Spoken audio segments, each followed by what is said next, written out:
Please welcome our Representative David Cicilline.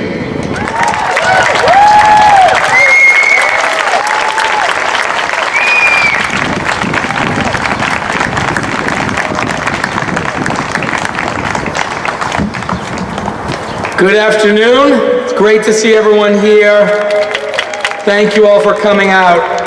Early this week, we learned that Donald Trump is considering returning 2 Russian compounds, one near New York City and the other on Maryland's eastern shore, and that then President Barack Obama ordered those to be vacated only 6 months ago.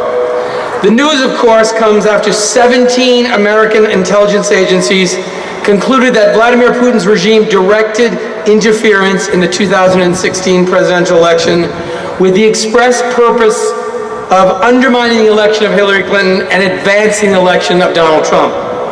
And we know that we're not alone. Putin has targeted a number of Western countries, including the United Kingdom, Germany, France, and will continue to do the same in the months and years to come, all as part of a goal to undermine Western liberal democracies. Since the founding of our nation, we've seen authoritarian leaders seize power in other countries. We've wondered what could drive people to put their faith in a strong man. And we always assumed it could never happen here. We thought our democracy was different, stronger, and completely resistant to this. We thought our Constitution and our well-established institutions would protect us from the power-hungry and self-interested. But it turns out that we may have been arrogant in thinking that we were immune from the forces that historically have led to the rise of this kind of authoritarianism. There's no question that the Russian interference in last year's election helped Donald Trump, and it should come as no surprise that Putin wanted to help someone who regularly praised his leadership, someone who questioned the value of NATO and suggested easing sanctions on Russia over its invasion of Crimea, someone who included in his inner circle several individuals with their own ties to the Kremlin. But there's another truth that we have to acknowledge. Donald Trump's rise to power is remarkably similar to the rise of other strongmen that we have seen over the years in other parts of the world. And it stems from a loss of public trust in government. Beginning with Watergate and continuing through the financial crash of 2008, there's been a steady decline in the public's confidence that their government is working for them. And today there truly are 2 Americas, one for those who have made it, and one for everyone else who's struggling just to get by. The middle class that built this country in the 19th and 20th century is shrinking. People are working harder and harder just to get by and falling further and further behind. Entire communities have seen their jobs shipped overseas and watched as CEOs of those companies, instead of being punished, being rewarded with additional tax breaks or golden parachutes. After the financial crisis of 2008, millions of Americans lost their life savings. Washington bailed out the same Wall Street banks that created the crisis in the first place. Seniors have seen the value of Social Security depreciate markedly over time as the cost of living increases have failed to keep pace with the cost of prescription drugs. Thanks to Citizens United, corporations and wealthy special interests have gained unprecedented control over our democracy. And last fall, into that void, like so many strong men before him, stepped Donald Trump, promising to make America great again, promising to hold immigrants accountable for our problems, promising that he alone could fix this broken system. It's a powerful idea, but it's wrong. And it's on all of us who care about our democracy to fight back and to show through our actions that government can be a force of good in society. And that's the resistance. That's what millions of Americans who have marched in the streets since Donald Trump's inauguration believe in.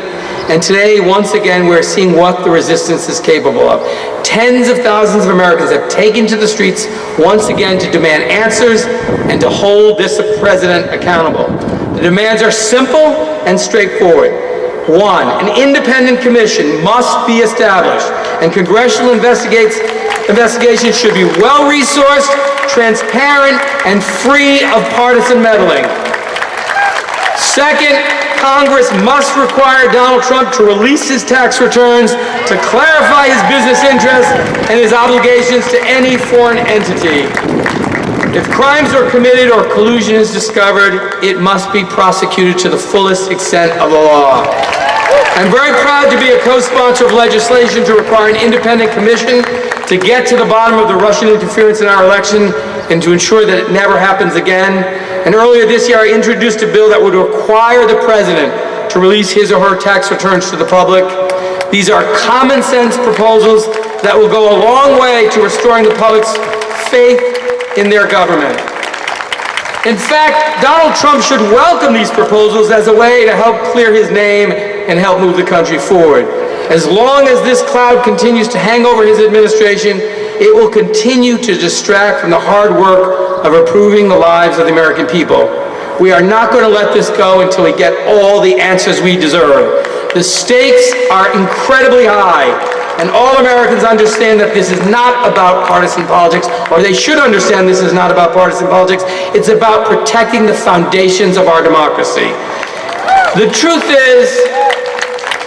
is that we have faced large challenges before as a nation, and we've overcome those challenges. We've endured, and so we will again.